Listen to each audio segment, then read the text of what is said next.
Hello, everyone, and welcome to another episode of the VR Download, a weekly show broadcast live from the Upload Virtual Studios, where we bring you the latest news, reviews, comments, and interviews from the VR industry. I am your host, Kyle, and let's see who we have here to my immediate left.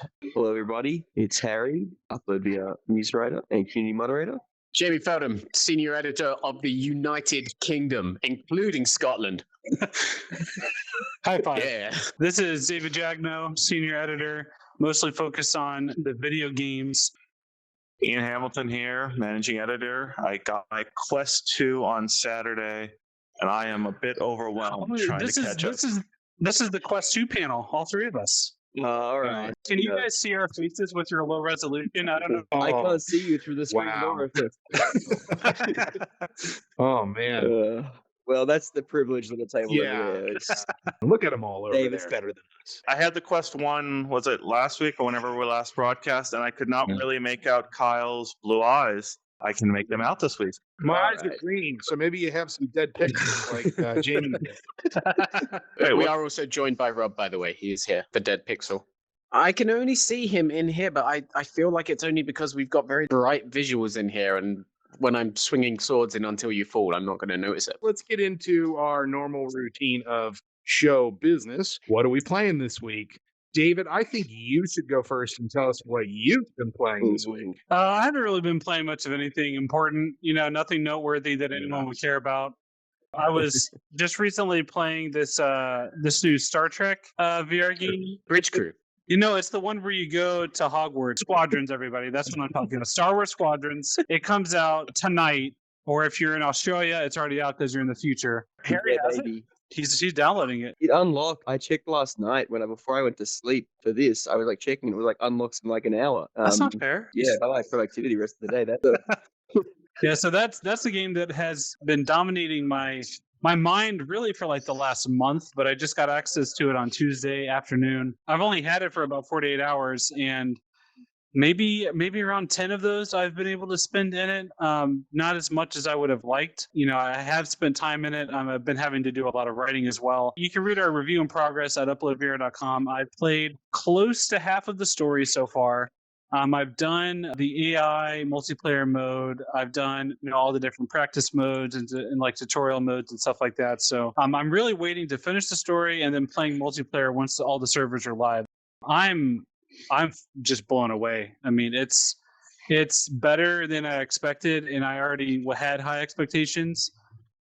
I'm particularly impressed with how good the VR support feels, considering that it's not a VR only game. The two caveats to that are, one, the cutscenes, like this moment here, is a rectangle letterbox that you have to look at that's floating in space. So they don't have like actual VR cutscenes, but yeah, it's 2D, not 3D. However, like when you're in the hangar, when you're in your cockpit, when you're in the briefing room, all those things are VR. So all the conversations with your crewmates are VR. So you can talk to Wedge, like in VR, he's there in front of you, like it's pretty cool. And the other caveat is there's no motion controller support. So you have to play with keyboard or flight stick /HOTAS or gamepad. So you cannot play with your motion controllers. You don't have any hand tracking or anything like that. You have played No Man's Sky in VR. How is the flight in this game versus the No Man's Sky VR? Well, it's quite a bit more complex. That's the main thing. In No Man's Sky, it's really just, throttle, turn, shoot, that's about it. In this game, it's all of that, but you also have to manage your power. So you have to route power to your engines or your lasers or your shields, or if you're Empire, then you don't have shields. And so on Empire, what you can do instead is you can actually cut your entire engine entirely and stall out and supercharge your lasers, or cut your lasers entirely and supercharge your engine. So you get kind of an extra boost on Empire. I like the way this game controls. So it's cool. It feels very good. I didn't like the keyboard controls. I've heard in other reviews people have mentioned they preferred keyboard, but personally, I didn't like the way it felt with the keyboard and mouse. I actually liked the gamepad better than keyboard. But that being said, I have no intention of playing this with anything but my flight stick. It just it feels fantastic. Whenever I'm playing it and I'm in a dogfight or I'm in battle, I can't even like fathom that people are going to play this without VR. It feels so good. It's crazy. It's so amazing that it has VR support too, because when we found out about this, we didn't initially know it had VR. Yeah. So it's so good. And I was shocked by how good it looks. There's footage on our YouTube channel, and last night when it went up, I went and had a look at it. There's also a stream on there now that David just did, but the environments look amazing. It looks sharper in the headset than it does on our YouTube channel. Usually it's kind of the reverse. Usually the flat footage looks better than the headset resolution, but with this game, it was actually like it looks even better in the headset. Yeah, it's amazing. Here's a question. Why do you think people got out of their mind super, super hype for this and that never, ever happened for Vader Immortal?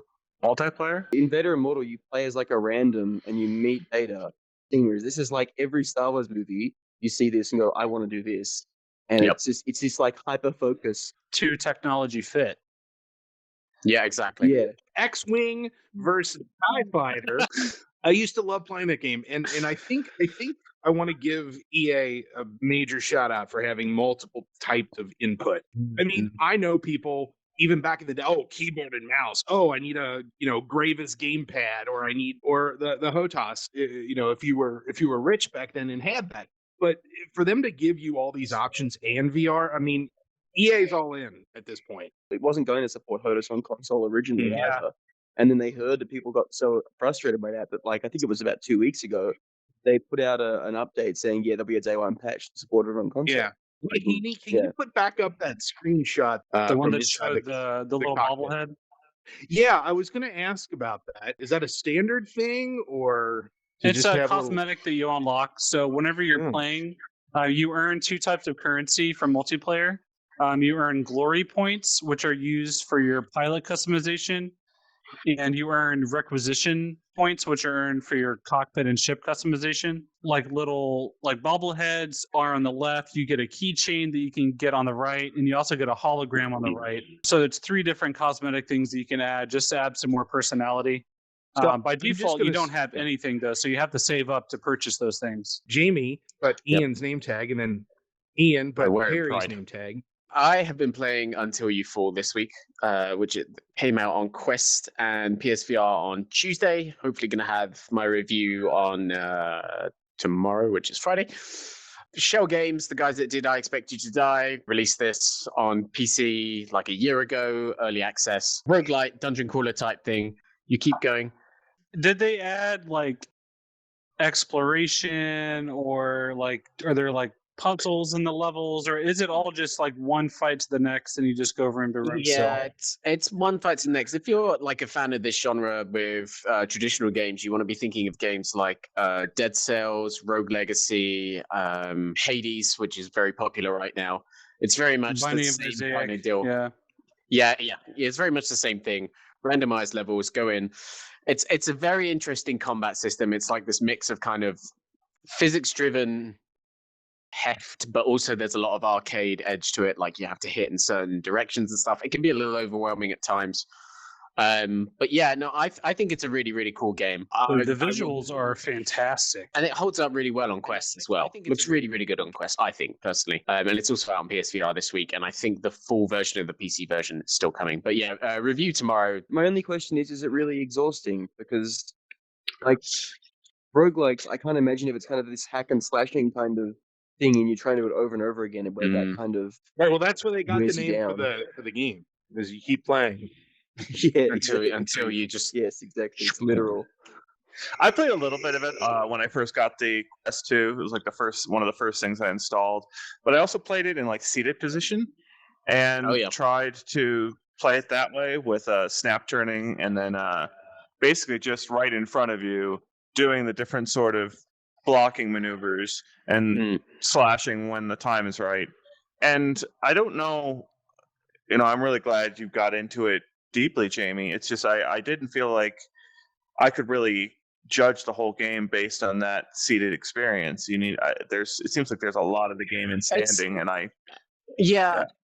it's a tough one as well, because again, roguelikes by their very nature are designed to be really, really tough from the start. You're not meant to live for more than a couple of minutes, and it takes a couple of hours of going through the loop, leveling up your weapons, getting used to the mechanics to really like start pushing through the different levels that they have there. So yeah, it's definitely not like the kind of game you can judge by your first couple of goes. And I would definitely say play standing, because later on there's like enemies that you have to physically duck, and you can like there's like some powers that require certain moves and stuff. Yeah, I love this art style personally. I just think I think it's it kind of reminds me of like if Tron and Iron Maiden had a baby. Yeah, that's a pretty wonderful way to put it. To be fair, also, I really enjoyed what I did seated. It worked really well what I played of seated, and went through probably maybe 45 minutes of those loops. But like I said, yeah, I didn't do the multi-hour thing that I really needed to do to get a really good grasp of everything, and those higher mechanics might have been there, but like I still seem to work with some of the dodging even in a seated position.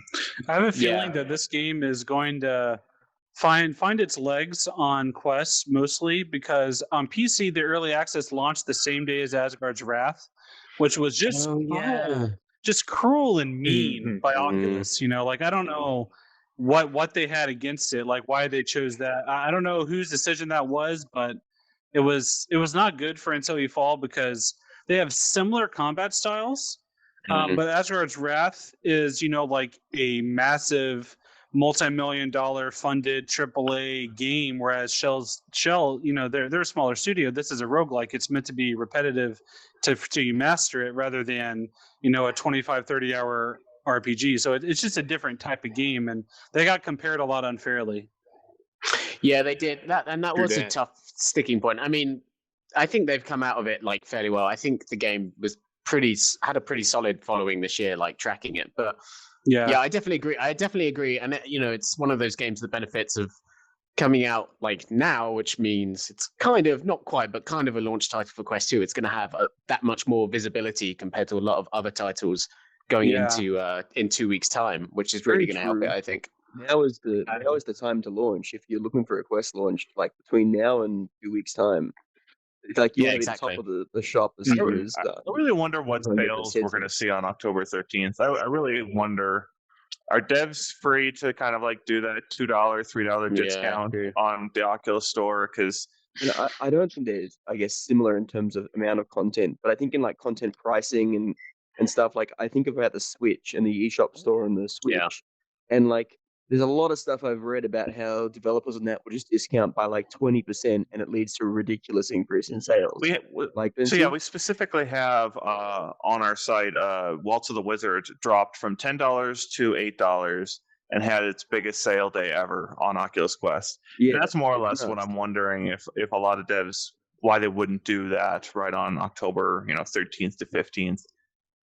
Yeah, it seems like there's a lot of people out there, especially with VR, that it's almost like a principle that they don't buy games at full price, and so they just wait for a sale. It's so true. And as soon as that sale hits, even if it's 10% off, then the floodgates open and people buy it. It's just it happens all the time on Steam.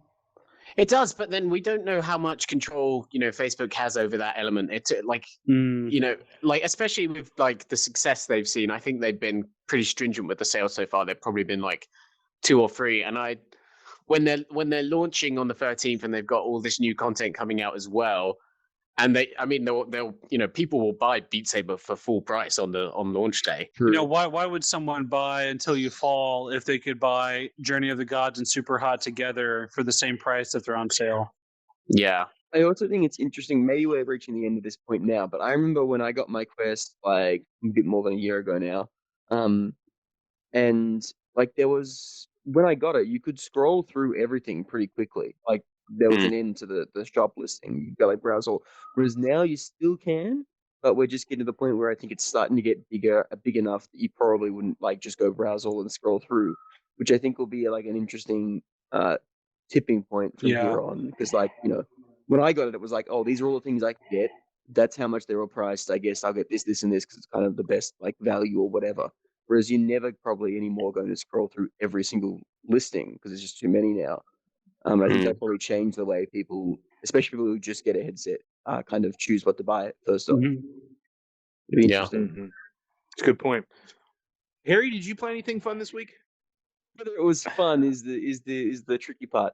I played Minecraft on PSVR because that got PSVR support somehow only like 2 weeks ago or something. There was a Rift version, of course, that came out 3 years ago, I think. I think it was even like 2016, but no, 2017. You're right. I think it's been a while. I think it was 2017, and then motion control support was like touch control support was added after the fact. It was like I think a year after or something. But the problem with this like PSVR version of Minecraft, and I really struggled with it because of this kind of the focus of my review, which will be going up soon, is that it only supports the DualShock, which like is not a problem in and of itself. But instead of finding a solution for the crosshair, all they've done is map the crosshair to the center of your view, so you have to move your head to do everything. It's like I remember Eve Gunjack on the Gear and Go. That was a face shooter, as they used to call him. Yeah. Like that's like a whole age of VR I tried to forget. Smash Hit was a good face shooter. Okay. It was. All right. No one knows. That's what I mean. Like it's such a like that triggers like a memory in you from like long ago, and this is like a game that came out last week. That's why it's so concerning. That's a great way to put it. And the weird thing is that like they don't have move controller support, which would be the obvious one. And it's kind of unfathomable that it doesn't have move controller support. But if we ignore that, they could use the DualShock to like with the gyroscopic kind of light bar combination to just be able to twist it and use the crosshair that way, which other games do. Farpoint, those games literally do that for your gun. Dreams let you do it. But yeah, they let you shoot with a gun to do that. So it's like it's got to be accurate enough. It's just it's so bad. The other thing to that point is obviously everyone wants to see Minecraft on Quest as well, and the developers on Reddit a couple of weeks ago were like, well, that would take extra work because we'd have to think about room scale and all these other things. And it's like, first of all, no, you don't. You could just do it this way as well if you wanted to. But second of all, you've already done this in another version and you don't seem to be aware of that. Which, I mean, granted, it's a huge project, but... I just remembered something. I was thinking back. Minecraft sticking point. Yeah. Microsoft's sticking point with Minecraft 2 has been OpenXR support. They have more or less stopped VR, actively developing new updates for VR until they could sort of align around OpenXR support. And I haven't heard clearly whether the PSVR version of Minecraft is OpenXR compatible. But as I recall, I think the OpenXR standard doesn't have input standardized in the same way that the headset, like the way they give you stuff in the headset is standardized.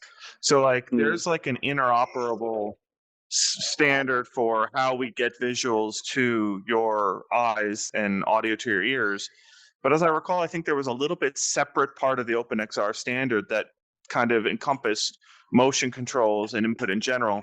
And it's like there as part of the standard, but it's kind of like almost a separate element, as I recall. I don't know if that has any kind of issue here with why we don't have motion control. That would be interesting. But I mean, I think the problem is that the game is like, it's not just like uncomfortable. The game is pretty much unplayable. Anyone who's ever played Minecraft will know that there are times where you like quickly rearrange your inventory or quickly place blocks or quickly mine stuff. It's all kind of like you get into these quick routine actions.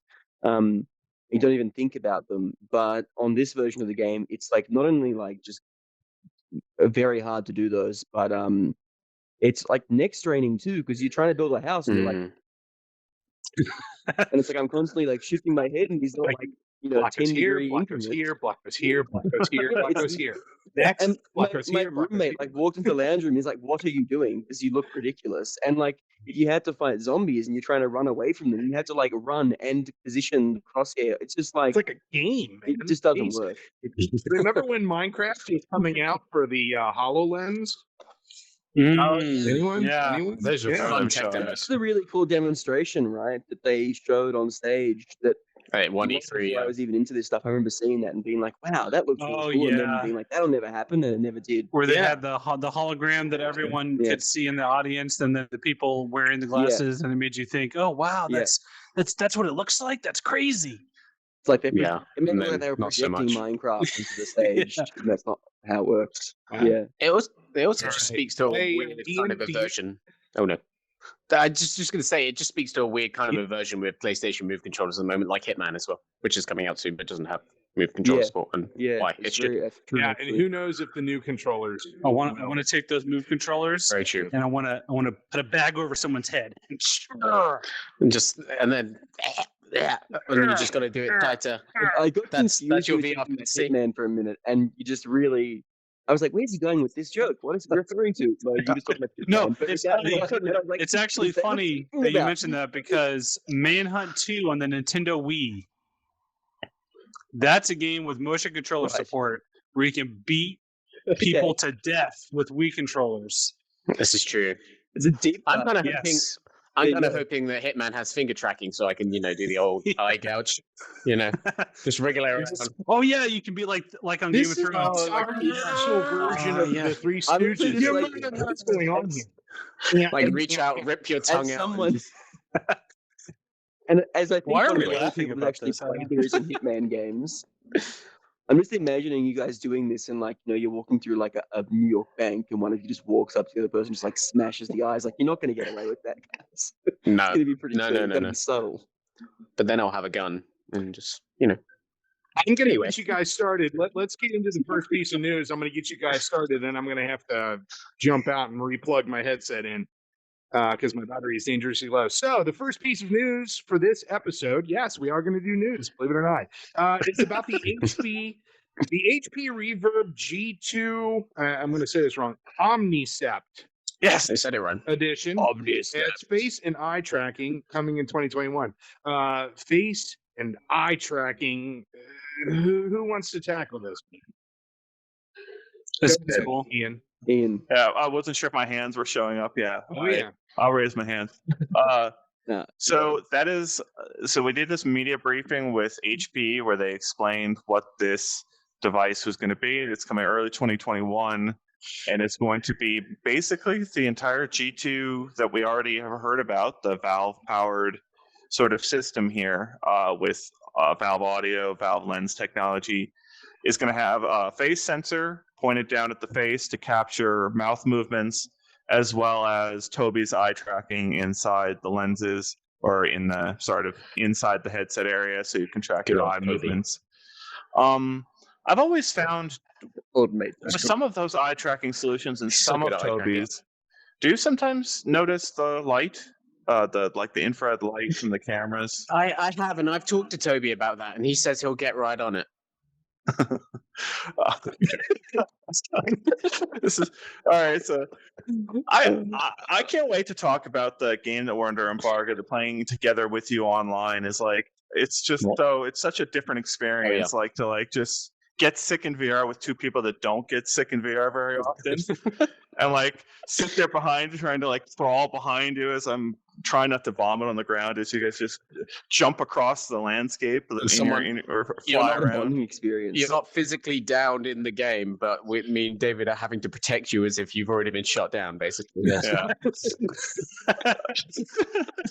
All right, so Anyway. back to the HP Omnicept, right? So you've got the eye tracking, you've got the mouth tracking, and then it's also got more or less at the top of the temple, right where kind of the motion sensor is on the headset to detect whether a Quest is on your head or lots of other headsets on your head.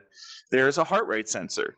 And so more or less this headset can track your pulse, what you're looking at any given moment, and the expression on your face. And the pricing they were being kind of vague on the pricing. I don't know if anyone else got it out of them. If someone did, let us know in the comments.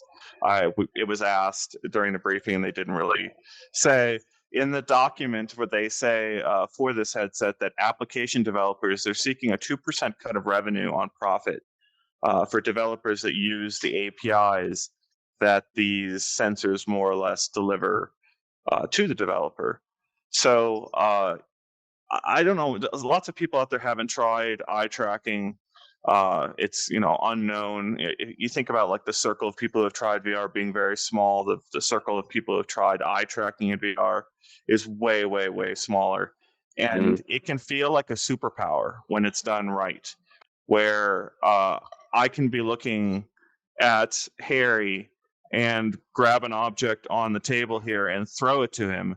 And because the software knows exactly where I'm looking the moment that the thing leaves my hand, every throwing action in every VR game everywhere could improve tenfold using the knowledge of my eye being directed at Harry with the knowledge of the information of how fast I'm releasing it when it releases from my hand. You combine those things and you've got really impressive throwing in every VR game, when typically VR games are hit and miss with that. I mean, is that fair to say? Like, some games can be awful with their throwing? Yeah, absolutely. So overnight, that can change with eye tracking that's really good in a headset. And that's not even to begin to talk about foveated rendering and the performance savings and the increased resolution you might be able to get out of your system with really good foveated rendering, which, again, one of the things we haven't really seen it take off because I'm not convinced it works 100% of the time. And that's kind of the bar for shipping a mass market consumer product. Is it really does need to work 100% of the time. One major problem, though, is if we use them here in the studio, it would be really hard for me to take quick naps during conversations. And I don't know how I feel about that. When the gamers want to turn off I don't care how it works, just let me strangle people. Yeah. And it's that's your nap time. Yeah. I've had a few like VR interviews where like someone's given me an answer I didn't like, and I rolled my eyes and I thought, you only got a limited amount of time of that working. Yeah.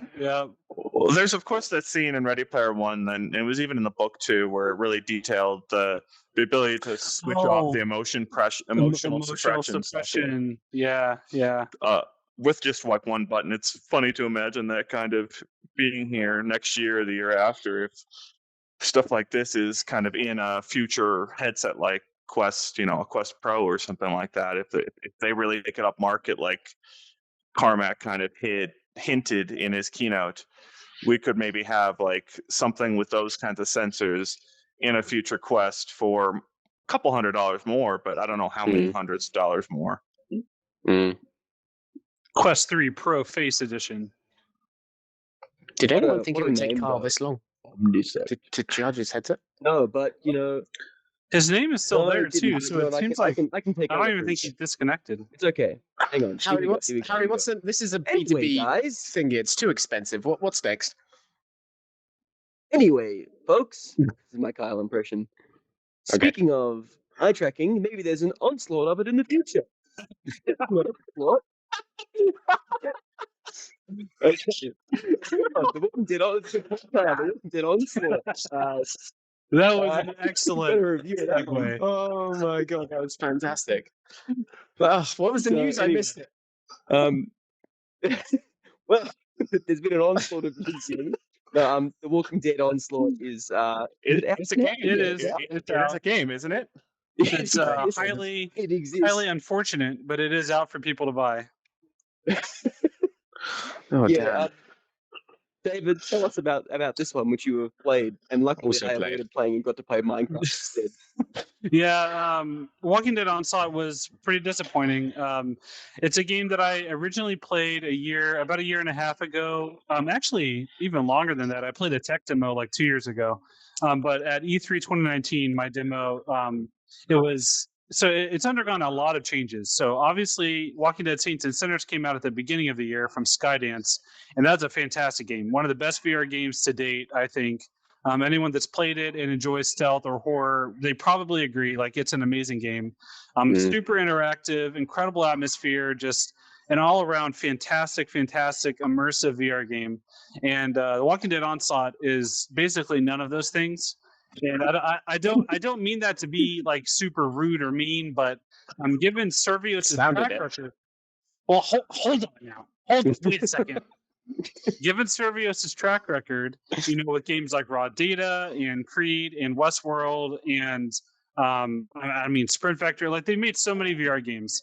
So I expected there to be a polish and attention to detail that just wasn't really there. And I think a lot of that roots from the fact that originally this was going to be a co-op arcade style game, and they pivoted to focusing more on the story, and they removed all co-op features.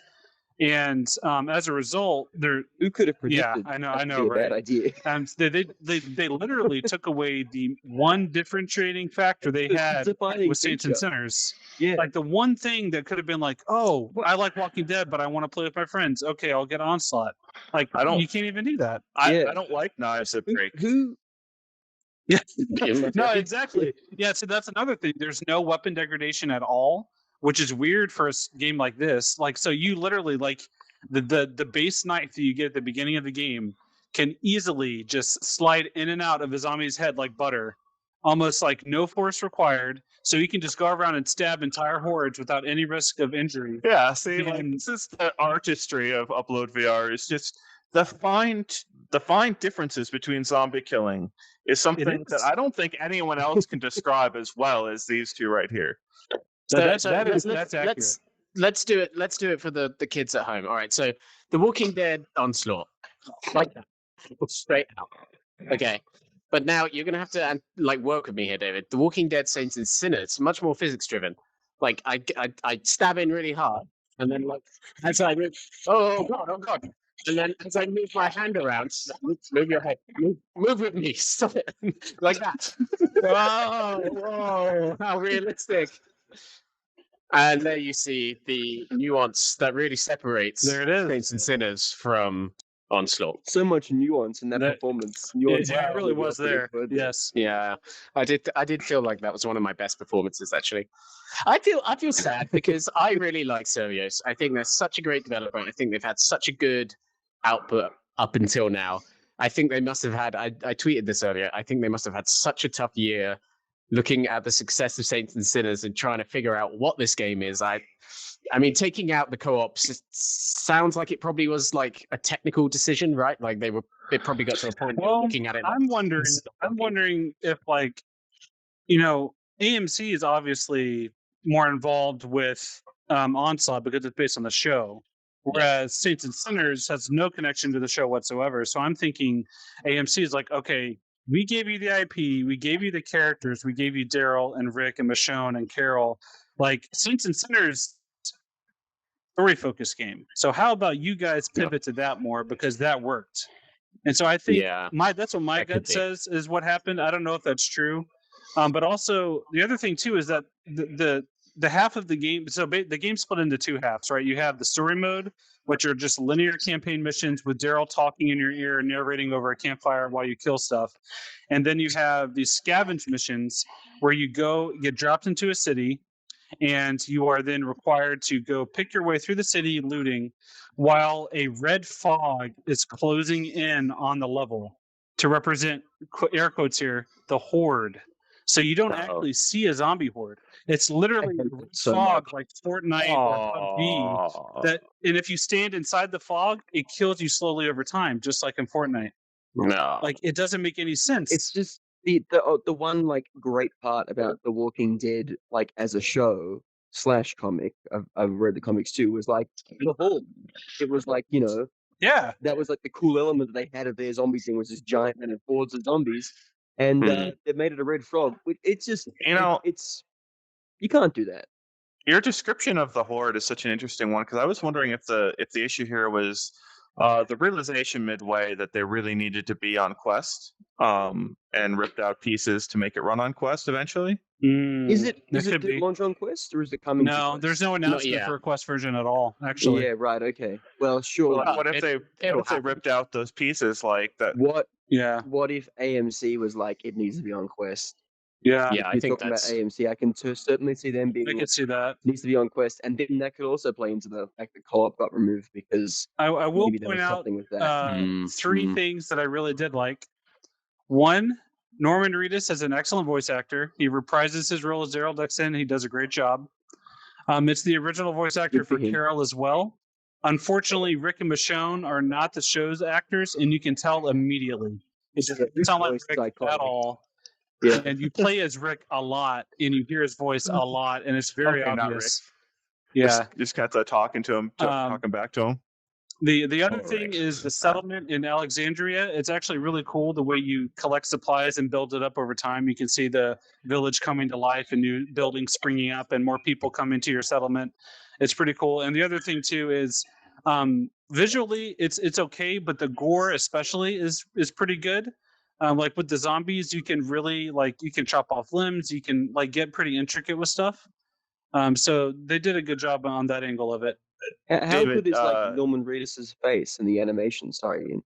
Yeah, just as good as it is in real life. Is it good animation? Yeah, it's pretty stiff. Kyle's right. He's not a very emotive guy, so it's not exactly Creed. Like this. Oh, talk about Creed. I'm going to make it. I wanted to compare it to another movie adaptation. I just wanted to understand. Another adaptation from the same studio, how does it compare to Creed? And Creed obviously came out on Quest 2, right? But it didn't port well from one headset to the other. And I'm, at least initially, what do you think of sort of this as an adaptation of a movie property or a TV property? Is this even in a top 10 list, or is it just way down? If you're purely going off of how much does it make you feel like you're in the show? No, I wouldn't say it's a top 10. No. However, what I will say, the thing you're trying to get a better Servios adaptation than Creed was Westworld Awakening. That was a very, very good VR game that does a really good job. I haven't played that. I want to play that. I wonder where they go from here. I think this is my gameplay. Yeah. Wait, hold on. I think the moment is coming up with the best bug that I found. It's coming up very soon. I don't know exactly where. I think it's at 2 minutes and 18 seconds. I don't know if Heaney wants to jump forward. Heaney got the only reason I know that is because one of the top comments pointed out the timestamp, and it's very worth it. It's that zombie in the chair there. It's happening. It's about to happen. It's about to happen right now. Yep, right here. You go around. If you're listening to the podcast, I'm sorry. Go to the UploadVR YouTube channel and look at my Onslaught gameplay at 2:18. Here you go.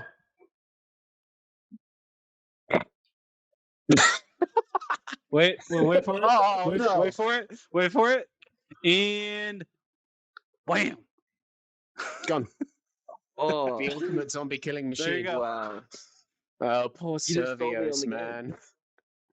I wonder where they're going from here because.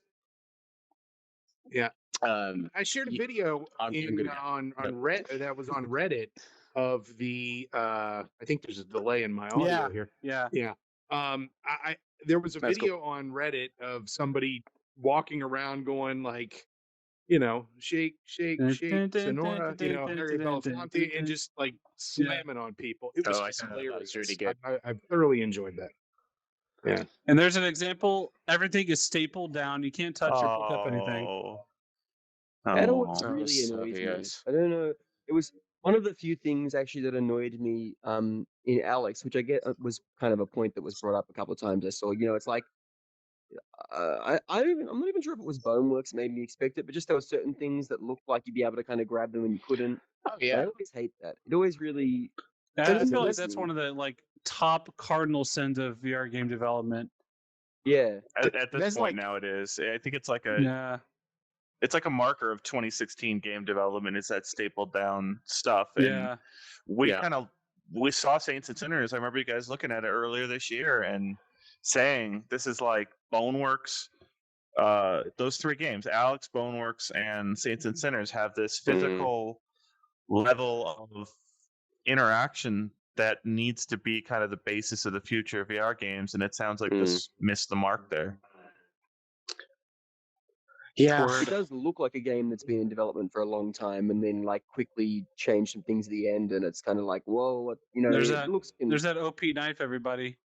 One stab kills. I would with that one. I wonder if anyone could do this in the Walking Dead universe. No one would have problems. I wonder if you were going to say this. The pistol you get, it takes 3 headshots to down a zombie. So, Jamie, I wonder if you were going to mention this earlier. Servios has a lot of their companies sort of interested in location-based VR, I think.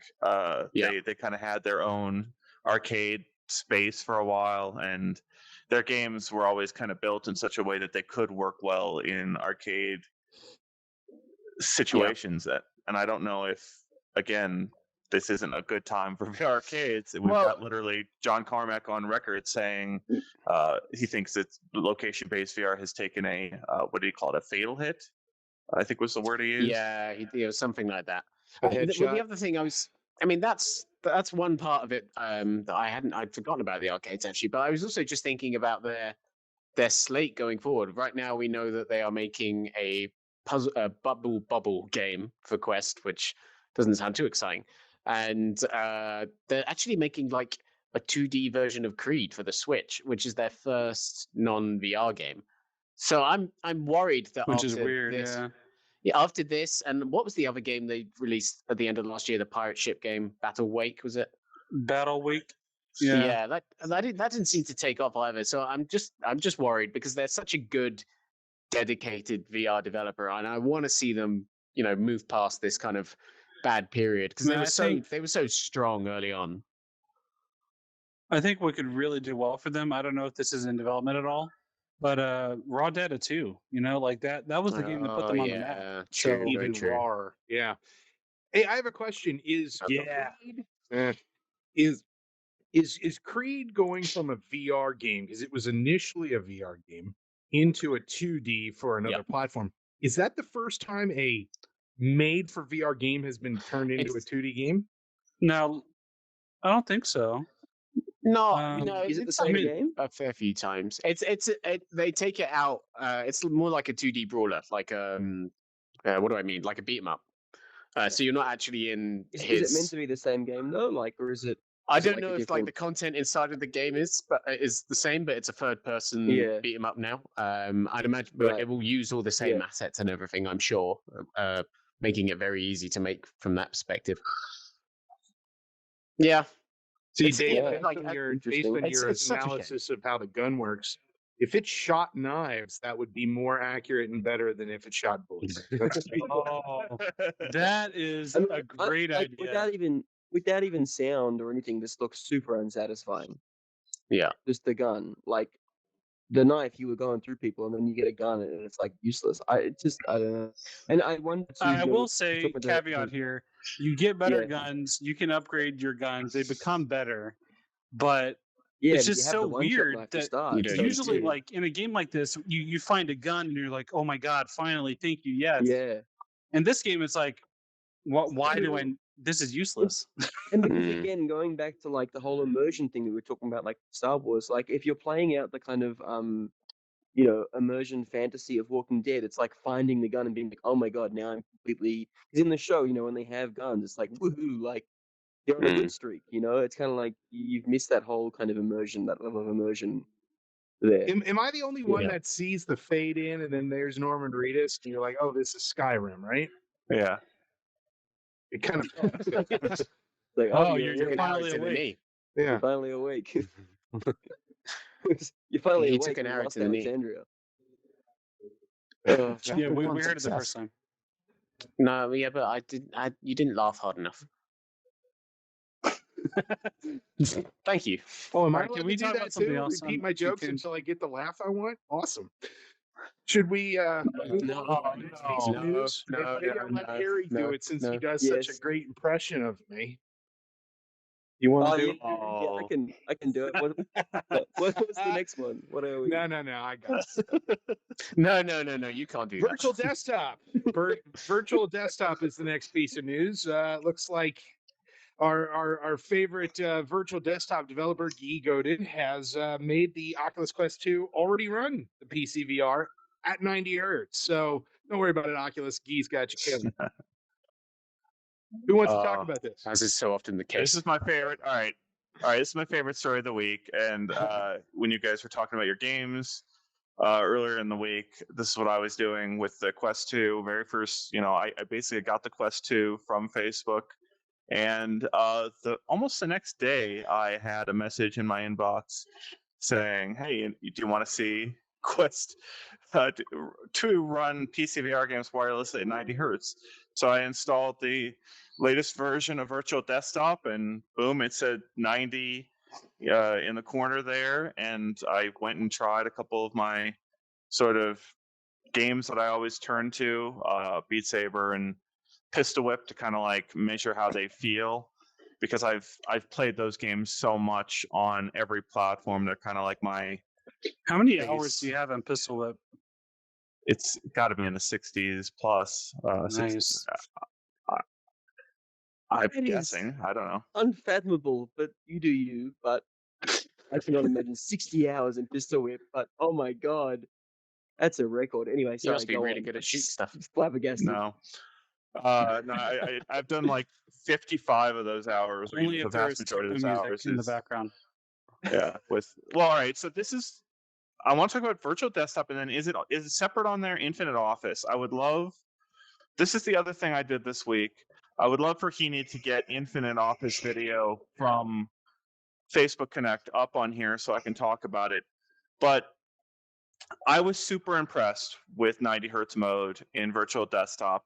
It felt really good, and I am a stickler for getting stomach, getting really sick really fast if you've got like uneven terrain in your video game or in your VR game. Like I'm going up and down stairs and turning a lot. It can make me sick really, really fast. And especially like, if you, it's funny, like all those things that are like so you forget about them in video games, like going off of curbs is such a small thing in a video game, but in a VR game, it can make you feel really uncomfortable really fast if you're not careful. And so like there's games out there that do that, and having 90 hertz can really assist in lots of situations where other things might make you feel uncomfortable. So this feature is needed by a lot of people. It's loved by a lot of people. And then more or less, I reached out to Facebook coincidentally to try to confirm what the information is about 90 hertz mode when the Quest 2 launches. And there was some very particular verbiage in there that like 90 hertz mode is going to be there sometime after Quest 2's launch. You will only be able to have access as like an experimental feature that you turn on in the menu at launch, and you only get access to like home and browser at 90 hertz. So only pieces of the Oculus Quest experience are going to be at this higher frame rate at launch on Quest 2. Yet he has technically turned this on in his virtual desktop app. It's going to be turned off, I think, at launch for everyone else. So I more or less snuck in there in this window where it was turned on in my headset.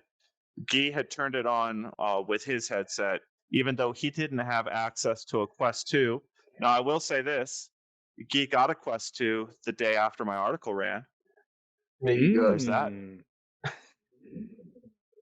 Could be, but no one else gets 90 hertz mode as a result. So Guy got a Quest 2, but no one else gets 90 hertz mode at launch. So I think Zuck give and taketh away. Oh man, I think that is quite a disappointment, to be honest, that it's not launching with 90 hertz. I think that'd be a really. I know you can turn on experimental, but if it had been something that had been more will be more widely available at launch, I think that'd be a really significant deal. And it's a shame that it's kind of got this asterisk of like coming at some defined point. Well, I was watching David's stream today, and I was watching the comments, and I saw a very large number of comments. We had hundreds of people watching, and lots of people that they're getting into VR for the first time, or just really don't know what to buy in this coming season, or how it all works. And I saw so many people asking, like, what's virtual desktop? And are you using virtual desktop? And what is Oculus Link? And what are you using right now? And David answered like 4 or 5 people over that stream explaining, no, I'm not actually using virtual desktop right now. I'm using Link and just using some regular old third-party USB cable. And not a lot of people realize, like, you don't need virtual desktop. It's like, this is a lot of people out there think you need virtual desktop in order to get PSVR on a Quest. I think there's that misunderstanding out there because it's such a popular piece of software, and so many people sort of swear by that wireless streaming feature. And because it was around before Link too, right? So it has this kind of infamy that it was out before, it was doing this before, and it was, of course, it was removed and all that kind of stuff. as you have to sideload it. So I think it does have this level of like infamy because it was out before Link ever was. Too. The name of it too. It's certainly got really infamy lends itself inside to being, Facebook. you know. Boy, there's a delay in my audio, isn't there? Yeah. Yeah, I think that's because that's why your lips moving before you speak. I think, but yes, there is a bit of a delay in your audio. But yes, So the name of the app itself makes it seem like you should have to have it. I mean, virtual desktop as a name sounds very like necessary. So good on you, Guy. The thing I want to segue into here, if he can get the video of Infinite Office, is more or less, I'll call this Facebook's competition for virtual desktop. So I kind of did this more or less all week long. I've been getting into the browser and playing with it. And that's what Facebook has said, that the browser is running at 90 hertz on our headsets in this early mode. And that's what'll be activated at 90 hertz if you turn on the experimental tab, I believe, at launch. But you can go into Oculus browser and pull up 3 browser windows at once right now. I've done this. And what I did was I had moonrider.xyz in the right browser window. Now that's a Beat Saber knockoff that's more or less exactly Beat Saber, but powered by lots and lots of songs. And it all runs entirely in the browser window. Then I had Twitter in a second browser window, and I had our website as like a third browser window, or a YouTube video as a third browser window, and I've tried a couple different things. Couldn't get Netflix to work, but I could get YouTube to work. And then that's not there yet. You can't resize the windows quite yet. They're just these 3 equally sized things. You can like choose pre-selected sizes for the windows. You can't specifically say, I want this one to be like a really small thing in the corner, and I want this one to be a really big one. You can't do that yet. It's very simple, but this is the future of Facebook's work from home pitch. This is, you guys can go on and on and on about games all day. I love games. I love games in VR. But this is Facebook's pitch that VR is bigger than games in this piece of software. And Carmack in his keynote, we've got his keynote on our website a couple times, broken down in different ways. But he says that he thinks VR headsets, the Quest 2 level of headsets, are probably good enough to replace certain laptop tasks. And when you think of being able to put on a headset, have 3 windows that are perhaps somewhere between 720 and 1080p, and I can have YouTube running on one of them, I can have a VR game running in another, and I can have my job running in a third one. Maybe it's Slack or Twitter or Google Docs. And then I've got a keyboard and mouse in front of me that is recognized by the system. And I have that keyboard that they're showing. I think it's this keyboard in this trailer, so that as soon as Facebook more or less turns on this feature, I want to more or less experience what it's like to kind of have, I hope we can go beyond 3 on the Quest 2, but like if you can have 6 browser windows open once, you've got your Google Docs, your email, your Twitter, all the browser windows you would have open on a PC, and you've got them sitting around you in VR, plus a pass-through view of your environment, which is there by default. You can turn on the AR pass-through view of the environment. You are more or less using this VR headset as an AR headset and doing all of your work in virtual reality, and it's a really, really promising, interesting use of VR. Do you actually want to do that in VR with this headset though? Because like with the current Quest, I would not. It's just a bit too heavy, and just a bit the screen's not too high detail that I wouldn't really want to do that as a kind of, even this was an experiment to try. Would you actually want to sit inside this for using the internet for a long time? Now? I can't answer that question until there's a couple more roadblocks removed. Yeah. Like I agree. Yes, it's super heavy. Yes, I'll get uncomfortable after 15 minutes. But this whole system that we're discussing removes several roadblocks from making that possible today. So I have that keyboard that they show in this trailer that more or less I've got my hand tracking used right now. I put my fingers down on the keyboard. The browser window thinks I'm still using finger input and trying to pinch the letters across on the other side of the room while trying to type on this keyboard, and it's getting confused about which one I'm using. So in the Oculus browser activated right now, they've actually got two alternative input systems that are extremely interesting. One is send to my phone, and the Oculus app on your phone pops up with a text field window where you can type in text using your phone, looking out the eye hole of your Quest, and then send that text to your Quest. So like if you've got a password stored in a password app on your phone, you could go grab that, paste it into the field, and then send that to your Quest using this system in the Oculus browser. The other thing is voice dictation, so you can obviously use the voice dictation window. Those things are both there right now, and as soon as this headset is smart enough to know whether I'm trying to pinch the letters over there or I've got my fingers resting on this keyboard, you're going to unlock a lot of possibilities that are it's useless to use today. Like it is a really a heck of a pain to use right now. But as soon as that software gets a little bit smarter, I'm really curious to answer that question. I feel like what you didn't see in this trailer was Misha, the woman she was talking to, texting her in some of that screen saying, "Can you please get off the Quest 2 so you can actually be more productive with real working tools?" Yeah, absolutely. No, Ian, I agree with you.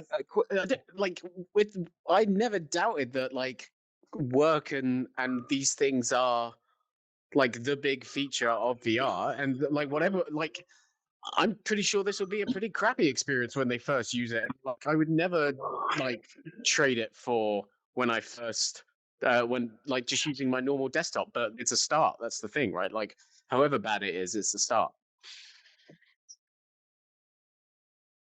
And that's a good point. Yeah.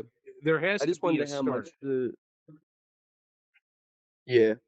I just wonder too how much the like upgrade in the resolution, and therefore text will be a bit clearer and things will look crisper, and the 90 hertz. How much of the way they go to making it like closer to something you would want to use once all the features get put in. The thing I wanted to but aside from the work angle is one thing, but I want to make sure that there's a really clear picture painted of how cool it was to have a VR game playing in a browser window, and I could click one button and then be playing Beat Saber and press the button to get back to the browser and go back to work.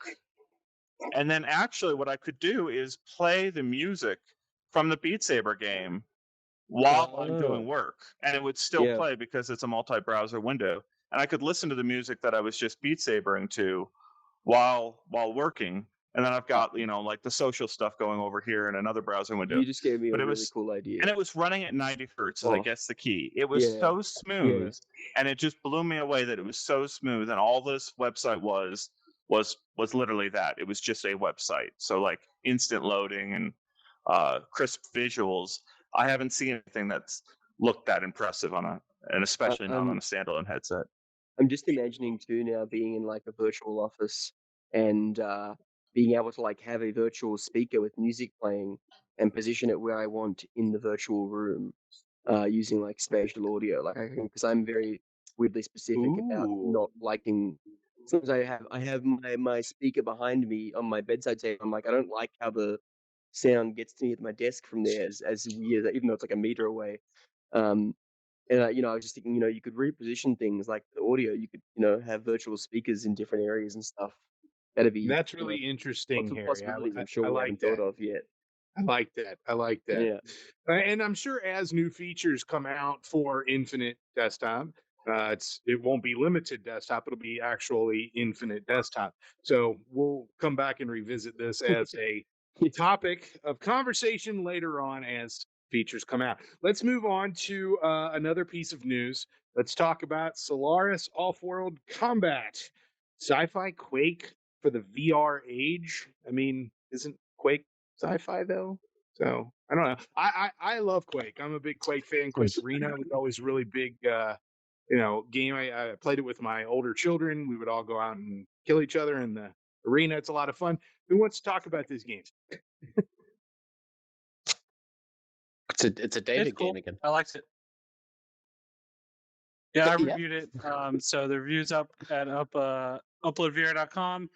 And here on our YouTube channel, you can see a bunch of gameplay footage. I did a live stream last week. Was that last week? Man, it feels like it was forever ago. Time is dead now. Yeah, it's gone. Yeah. Time is an old concept. The biggest thing yeah, we've so lost for Solaris is 2020. cool. What I like about Solaris is that I actually prefer playing it on Quest because it is just so smooth, and being able to spin around quickly is so useful without having to worry about the wire. And on Quest 2, it looks great. The resolution looks super, super sharp. It's a very fun game. So it's very fast paced. The weapons are placed on the ground that you run over them to pick them up. And you probably want to fast forward some, Heaney, because the beginning of streams are always like setting up things. But it's a very cool game. I liked it. There's only a handful of weapons right now. You get a pistol, machine gun, grenade launcher, rocket launcher, deployable shield cover, and mine. There's a handful of maps. It's all got a very Tron type art style, as you can see, and it's cool. It's cool. I liked it, and I hope it continues to get a lot of support and updates. I know that the developer First Contact, they are usually very good about that. Firewall 0 Hour is 2 years old, and it's still getting ongoing support on PSVR from them. It still does incredibly well. I know a lot of people still play it. So I think Solaris has a bright future, and I think it could really expand in a lot of ways and become a really solid go-to shooter. It's on Quest and Rift right now. It's not on Steam and it's not on PSVR yet, but it's planning to be cross-play and all that on everything. When it does launch on PSVR, it will have PlayStation aim controller support as well, so you'll be able to play with that. Which does bring me to one of my biggest gripes with the game, though, and that's the fact that your left hand is not tracked. It's very weird. So even though you have two motion controllers, your left hand, it doesn't do anything in the game. So your gun you're holding with your right hand, wherever you move your left hand, it doesn't really matter. It just auto kind of attaches it to the gun. And their reasoning for that is usually when you're playing a VR game, if it's not accurate, it's very finicky, and your left hand doesn't really stay where it's supposed to. So they figure you're going to probably hold your hands like this anyway to stabilize your right hand. So it doesn't really feel that different, even though it doesn't have left hand tracking. And they are right. I forget when I'm playing, but I think it's a missed opportunity for more gameplay mechanics, to have things like, being able to reach out and place things or throw grenades or interact guns. And I can reverse that, right? You can reverse that. Yeah. You can flip it in the menu. Yeah, it's just whatever your primary hand is the one that isn't tracked. Yeah, so you can flip it. Busy end of the year. Busy end of the year for multiplayer shooters, right? You got Blast On Resolution from Resolution Games coming out next week. You've got Medal of Honor. True. You've got Frostpoint Squadrons. Frostpoint. You can consider that a multiplayer shooter. Yeah, Frostpoint. Yeah. Going to be a lot of competition this Christmas for the VR, the dominant VR shooter. Going to be interesting to see who comes out on top. So our last piece of news here is the which we've already spoken about, which is the Star Wars Squadrons. Do we want to add anything else to the already pretty bountiful conversation we had earlier? I hate it. I think it's terrible. Yeah, now that I've thought about it more and I've remembered how much I enjoyed Walking Dead Onslaught, I don't really like Squadrons very much. Yeah. Wow. I'm so excited to play it immediately after this. I'm downloading it. So me and you, Harry. Me and you. Yeah, let's go. So isn't the download 24 gig? I mean, what would that look like on? That sounds small. It's probably more than that. No, that sounds like what I had. I was like at 8 gigabytes downloaded or something like that. Right before I came in here, I tried to preload it. Would you say empty space? So I'll be waiting like 5 hours.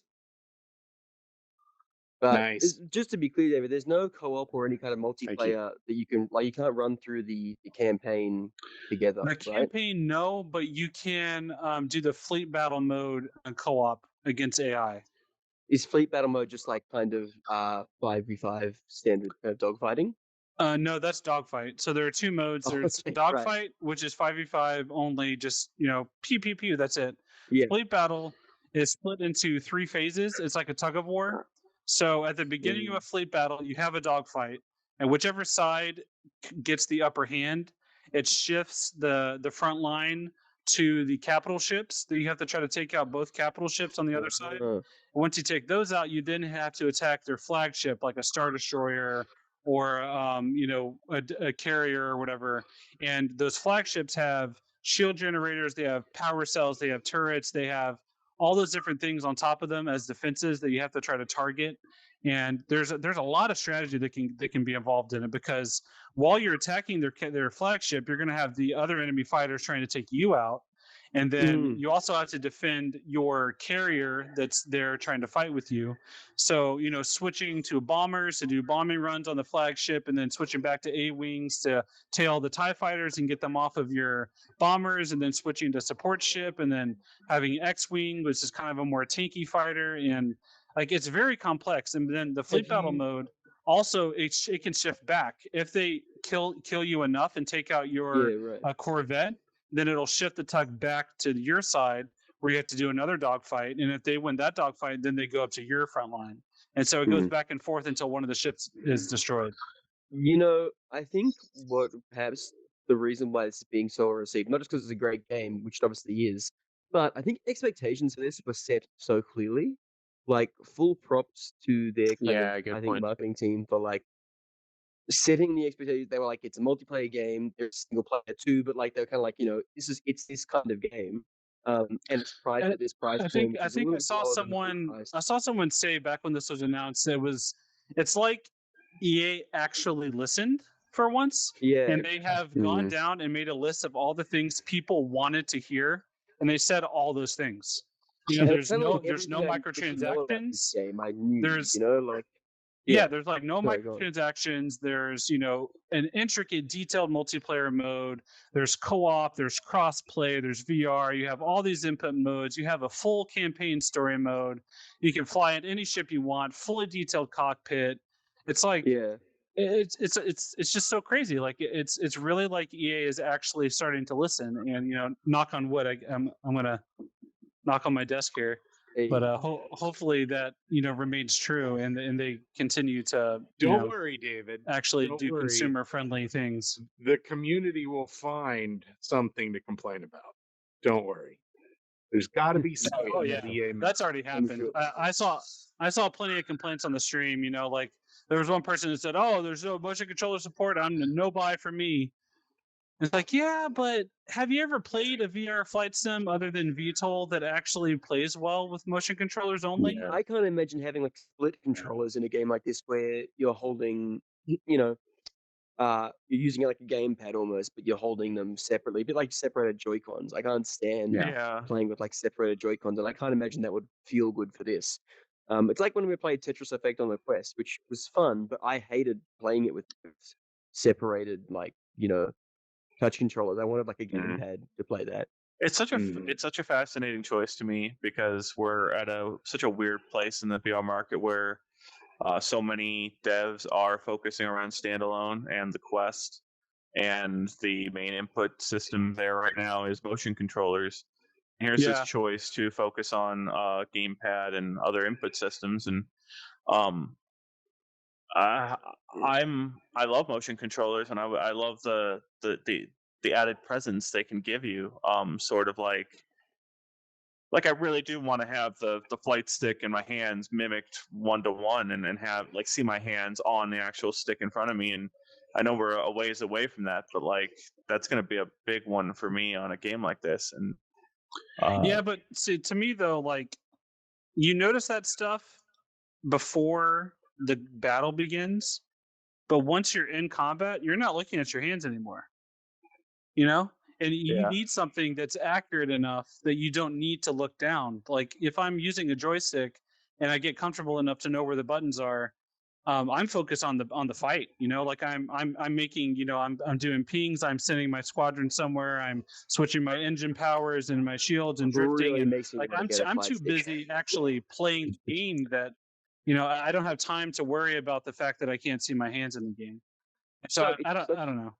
It's so interesting that like the two kind of most recent like tentpole flight VR games, this and Flight Simulator, excuse me, are coming out fairly similar in time. So if you do really love flying around in VR and you need to buy a HOTAS kind of setup, it's a good time to do it because you're going to get this, and then very soon, if you have, I mean, it's Windows MR first, but eventually you'll get it for Microsoft Flight Sim as well. It's kind of like this weird period, but this is two really. And this one does have very flexible flight stick support. And in the reviewer guide, I published a post on the site that has a list of different sticks and HOTAS controllers that are all come pretty recommended. And the cheapest one on there retails for $40. It's a Logitech, I think 3D Extreme Pro. Yeah, I've and seen that. That stick is natively supported by this game. There is a configuration where you plug it in, no button mapping needed. They've already tested, confirmed it works fine. So like, you don't have to spend hundreds of dollars. And then that stick has a built-in throttle at the bottom. So I mean, you can totally play this game on a $40, $50 flight stick. Are you playing with the big like upper throttle thing and the stick as well, or you got like the I two tried it. Units? I tried it, but to me, I'm not used to that. So to me, it was a little more comforting to just have one thing in front of me so that I could easily, like I could rest my hand on where the buttons are. And I don't know, it just felt a little more natural. I know if I were used to it, it would be more realistic to have a separate throttle. Yeah. But the stick I have has a built-in throttle at the bottom. So it's totally playable. Really makes me want to buy a HOTAS, which I don't need, but The thing that gets me about this game is we've already had Eve Valkyrie. We had such a big push for it over a couple of years, and it evolved. There's obviously already, you mentioned No Man's Sky and other sort of space flight games. I know there's so many popular ones out there. It's just, what do you think the multiplayer community, how long do you think it's going to last, David? Do you think this has staying power and people are going to still be playing this in a couple of years? I think the fact that it has non-VR support means 1,000% yes, because people still play Battlefront 2. That has flight modes. People still play Elite Dangerous. Like there's a huge audience for games like this, and I think VR is probably going to be a fraction of the player base, but the good thing is because it has such good support for VR and non-VR, you don't need to really think about it or worry at all. It's like it's full crossplay, and I fully expect this game to have very long legs. I think it'll be around for a while, and I'm hoping it gets improved. Some type of update for PS5 and Series X. I think it'd be nice to play this on those consoles with even more improved performance and everything. Good stuff. Man. Yeah, absolutely. Well, I'll tell you what, we should probably wrap this episode up. It's been very informative, very thorough. Let's start over here. Harry, do you have any final words before we wrap this episode up? Not much. If you want to hear more about Minecraft PSVR, I think the review will be going up on Saturday on the site, so check that out. I go into more detail about why the review's focused on why it doesn't kind of work this version, because everyone knows about Minecraft and has an opinion on Minecraft. So this focuses on what specifically the PSVR version kind of where it falters. So that's what I've got coming up. So check that out. Jamie, what about you? Until you full review tomorrow. Also got plenty more Quest 2 coverage coming up. Going to have a review of the VR cover, the newly designed VR cover. We are working on a video comparing Quest 2 to every Oculus headset ever, which is going to be a really fun one. And then probably some more graphics comparison videos. Look out for those in the next couple of weeks. Going to be announcing. And also making in motion sick. Yes, that'll be coming up too. Yes. It's my speciality, as Obi-Wan says. But yeah, I don't think you saw Jamie, but David was just spinning in his chair on the spot. Yeah, I assume. He's not the main guy anymore. He's the top guy. What do you Yeah, got? Anything to talk about before we part ways with our audience? Tomorrow, around the same time as I did today, I will be streaming more Squadrons. This time, though, I will be doing multiplayer, hopefully, if the servers are cooperative and there are people online, which I imagine there will be on launch day. So I'm going to probably just die a lot. I imagine there's people going to be way better than me. But we'll see how it goes. I'm excited to check it out and stream it again. And other than that, we've got a lot of pretty big games coming out with the Quest 2 on the horizon. I mean, there's a really fun shooter coming out for that I think we're under embargo. We can't talk about impressions yet, but I'm very excited. It's going to be a Quest and PC crossplay, and it was a lot of fun. So we'll be talking about that more very soon. A full review of this game will probably go up on Monday with the score. After I've had time to play the multiplayer online. They had like a single multiplayer event yesterday for like 4 hours. It was a very small window, and both times I tried to find a match, I could not find one. So I don't know. Maybe there's like some separate Illuminati of people that were able to try it before they scored their reviews. I don't know. Illuminati Star Wars. Yeah. Good stuff. Yeah. All right. Ian, how about you? Yeah, I've been trying to think of a closing statement because it's such an interesting time in the VR market. We've had a very slow month last month, as we knew this was coming. Things were building, and I'm proud to be working with this team churning out this news. It's been a lot to take in. We're in month 7 or 8 of maybe month 6. I can't remember time, but of this pandemic, and people. It was weird to listen to John Carmack's comments where he's saying like they only accidentally benefit from the pandemic. Was more or less the gist of the comment. You can read that comment and put it in full context on the site, but like. The gist of it was VR is selling really well during the pandemic, and people are using it. But number one, Facebook had all its social services turned off, more or less dying during the early part of the pandemic, and they were out of stock of the Quest, the original Quest, the rest of the pandemic. And we're about to see a period where they've got more of these headsets put out into the market. Jamie talked about it a little bit on Twitter, seeing sort of friends that haven't talked about VR waking up at this moment.